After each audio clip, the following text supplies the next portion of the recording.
शिव पुराण अध्याय 2। श्री शौनक जी ने कहा, महाभाग सूची, आप धन्य हैं, परमार्थ तत्व के ज्ञाता है, आपने बहुत कृपा करके हम लोगों को यह दिव्य कथा सुनाई है।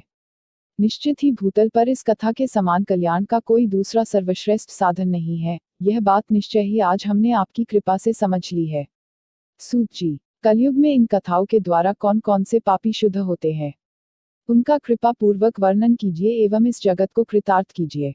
फिर सूत जी कहते हैं, मुने, जो मनुष्य पापी, दुराचारी, खल तथा काम क्रोध आदि में निरंतर लिप्त रहता है, वह मनुष्य भी शिव पुराण के श्रवण पाठन से शुद्ध हो जाते हैं। इसी विषय में जानकर मुनि इस प्राचीन इतिहास का उदाहरण दिया करते हैं, जिसके श्रवण मात्र से संपूर्ण पापों का नाश हो जाता है।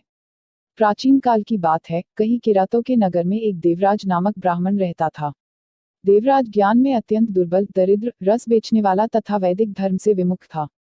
वह स्नान संध्या आदि कर्मों से भ्रष्ट हो गया था एवं वैश्यावृत्ति में तत्पर रहता था।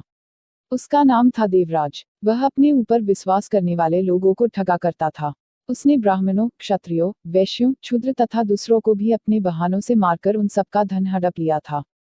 परंतु उस पापी का थोड़ा सा भी धन धर्म के काम में नहीं लगा। वह वेश्यागामी तथा सब प्रकार के आचरण से आचार भ्रष्ट था।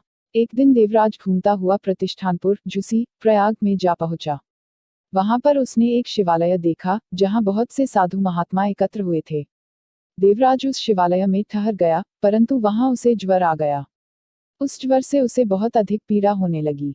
ज्वर में पड़ा हुआ वह ब्राह्मण के मुखारविंद से निकली हुई उस शिव कथा को निरंतर सुनता रहा।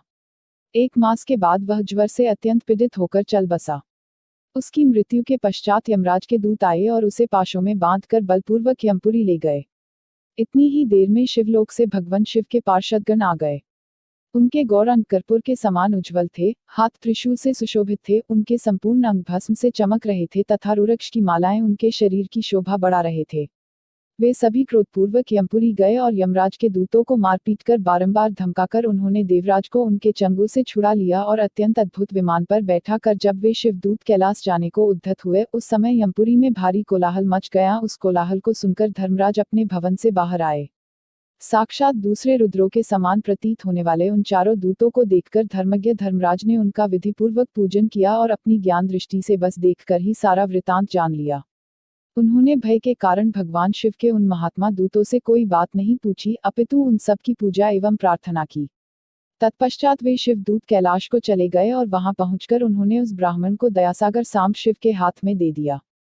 कैसी लगी आपको हमारी ये वीडियो जरूर बताएं और आगे भी ऐसी वीडियो सबसे पहले प्राप्त करने के लिए अभी सब्सक्राइब करें।